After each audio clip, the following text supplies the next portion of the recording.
Good morning friend, আশা করি যে যেখানে সকলে ভালো আছে, আমিও ভালো আছি। আর আমি উঠেছি প্রায় ওই 5:30। মেয়ে 6টার সময় স্কুল হয়েছে, বাড়ির সব কাজ হয়ে গেছে। আর দেখো আমি কতগুলো কেচেছি এই বৃষ্টির মধ্যে।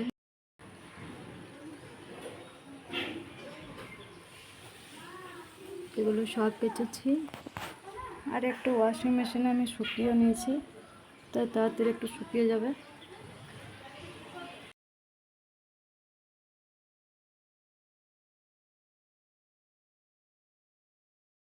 তারপর দেখি তোমাদের দাদাভাই মাছ এনেছে, দেখো এই বড় মাছ, আর এগুলো চিংড়ি। কি চিংড়ি আমি বলতে পারছি না।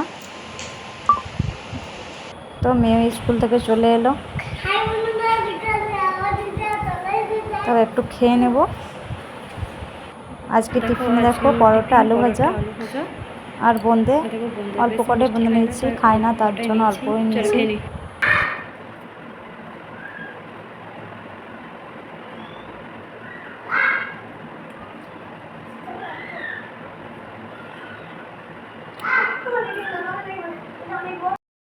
আমি মাছগুলো আমি শেয়ার করছি। চিংড়ি মাছের রেসিপি দেখো, আমি পেঁয়াজ দিয়ে দিয়েছি, কাঁচা লঙ্কা, রসুন কাকুয়া, আর সাদা সর্ষে, কালো সর্ষে।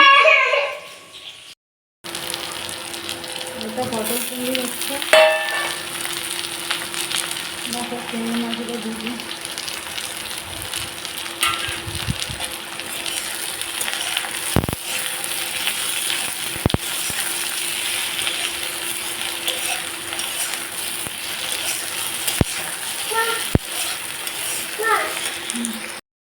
যে পেস্টটা বানিয়েছিলাম সেই পেস্টটা আমি দিয়ে দিয়েছি। একটু রেস্ট রেখে দেবো, তারপর আমি জলের ভাপে চাপিয়ে দেবো।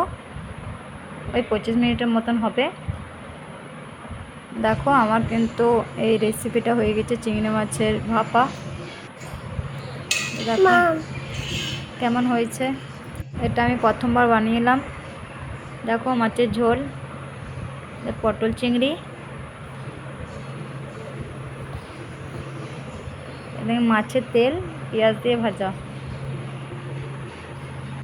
প্রথমে বানালাম, চলো করে ছাদে যাই, উল্টে দিয়ে আসি। প্রচুর লেগ করেছে।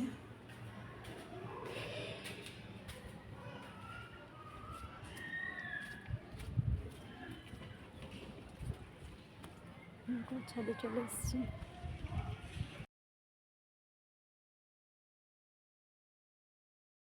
তারপর দেখো কত বৃষ্টি হচ্ছে, মেঘটা পুরো অন্ধকার। আর এখন সবে বাজে বিকেল 5টা। তো দেখো কাদের কোথায় এত বৃষ্টি হচ্ছে কমেন্ট করে জানাবে। আর ভিডিওটা ছোটোর মধ্যে রাখলাম, ভিডিওটা বেশি বড় করলাম না। সবাই সুস্থ থেকো, ভালো থেকে। নেক্সট ভিডিওটা আবার তোমার সাথে দেখা হবে।